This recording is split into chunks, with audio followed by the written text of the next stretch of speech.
Buongiorno a tutti. Stamattina siamo qui per dire due parole in merito a questa nuova opera di Alessio B, che già ha riscosso tanto successo sui social e di cui mi andava di farvi due parole per spiegarvi un po' la filosofia che ci sta sotto questa nuova opera fatta qui a Taglio di Po.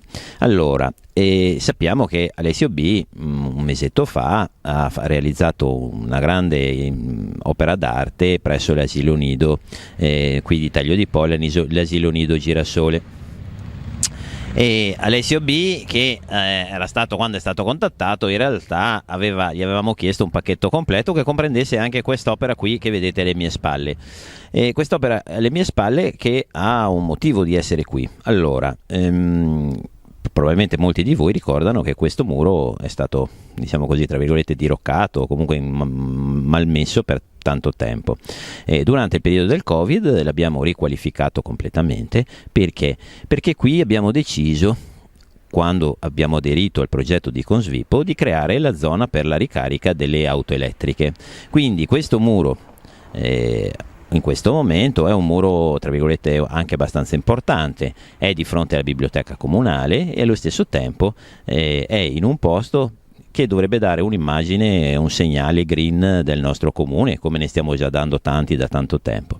Ecco perché abbiamo chiesto ad Alessio B di fare un'opera d'arte anche qui. Come vedete c'è la bimba con i libri, questo è un po' il richiamo alla biblioteca che abbiamo di fronte, ma ci sono anche queste farfalle verdi che dovrebbero portarci a pensare che comunque il nostro pensiero, la nostra idea dovrebbe andare sempre verso qualcosa che aiuti e tuteli un po' di più il nostro pianeta, così come in qualche modo lo è questo muro con le colonnine elettriche per la ricarica delle auto. E da un punto di vista concreto, più concreto, ricordo che entro novembre Enel verrà a fare l'allacciamento e quindi sarà utilizzabile anche questo e questo potrà permettere un impulso maggiore all'utilizzo delle auto elettriche. Detto questo, aggiungo una cosa, il resto del muro, come vedete, è vuoto. Perché è vuoto?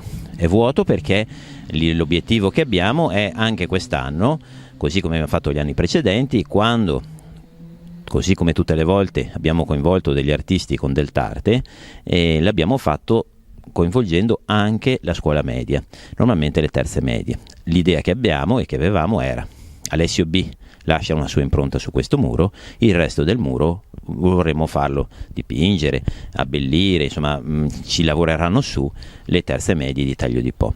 E questo chiaramente non appena il Covid ce lo permetterà e quindi non appena sarà possibile. Quindi un obiettivo di dare un significato verde ecologico a questo muro partendo da un grande artista di fama internazionale. Tutto questo chiaramente nasce dal progetto che ha cominciato questa amministrazione un po' con me come capofila e assieme a Melania Ruggini di Deltarte, che abbiamo portato avanti da 8 anni. Progetto importante che ci ha visto protagonisti nel promuovere l'arte a Taglio di Po e che ha visto la creazione nel tempo di un museo diffuso a cielo aperto di opere di street art a Taglio di Po.